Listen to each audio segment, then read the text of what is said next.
Olá, um feliz 2022, que Deus te abençoe. Vamos dar seguimento às nossas pitadas da reforma e eu espero que você esteja preparado, porque nós temos novidades para vocês.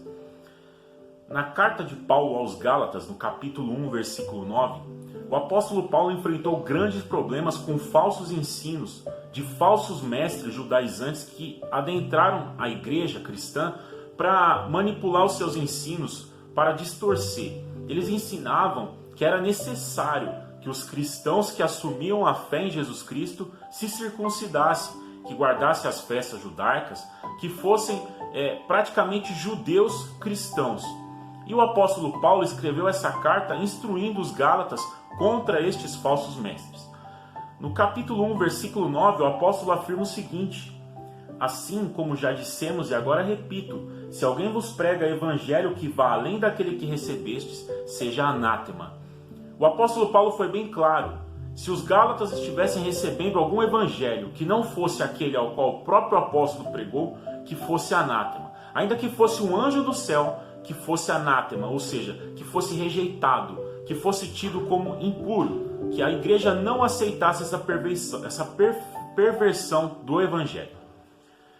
Martinho Lutero também enfrentou grandes problemas na igreja da sua época.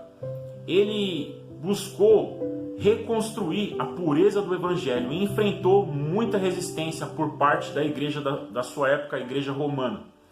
E no seu comentário aos Gálatas, ao comentar essa passagem, Lutero faz a seguinte afirmação: é uma mentira e maldição crer que o Papa seja o arbítrio da Escritura e que a igreja tem autoridade sobre ela. A igreja da época estava assumindo que somente ela é que tinha autoridade para ler, para interpretar as Escrituras, e as pessoas não tinham. Os cristãos simples, os leigos, não tinham esse direito. Era o que a igreja da época de Lutero afirmava para as pessoas. Isso estabeleceram impiamente os canonistas e os comentaristas das sentenças, servindo-se do seguinte argumento: a igreja apenas aprovou 4 evangelhos, logo existem apenas 4. Se ela tivesse aprovado mais, haveria um número maior. Como, pois, a igreja pode ser seu próprio arbítrio, aprovar tantos evangelhos quanto quiser, segue-se que ela está acima dos evangelhos. Este foi o argumento da igreja da época de Lutero. Como a igreja aprovou os 4 evangelhos, esses 4 evangelhos permaneceram desde o início, somente ela teria direito de interpretar as Escrituras. Tudo que a igreja determinava e era acatado, era a ordem, não poderia ser questionada, contestada.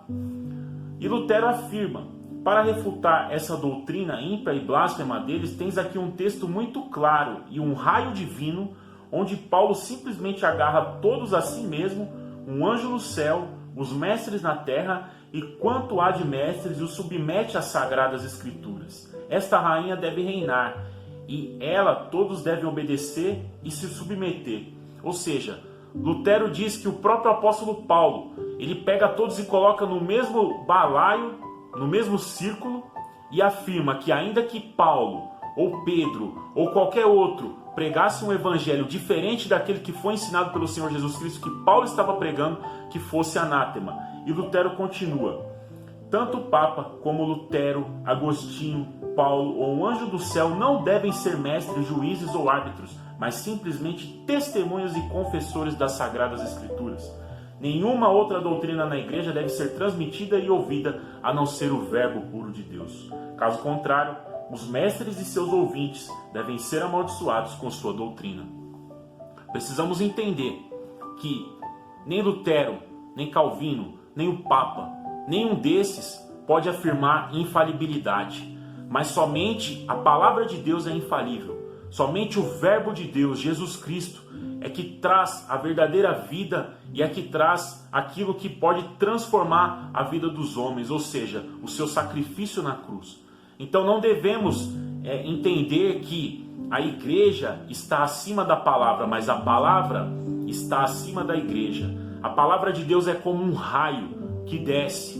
Enquanto existem várias vozes disputando a consciência das pessoas de que isto está certo, aquela filosofia está certa, aquela doutrina está certa, tudo deve ser medido com um raio que a palavra de Deus, que veio para destruir as falsas ideologias e mostrar a verdade à sua igreja e ao seu povo.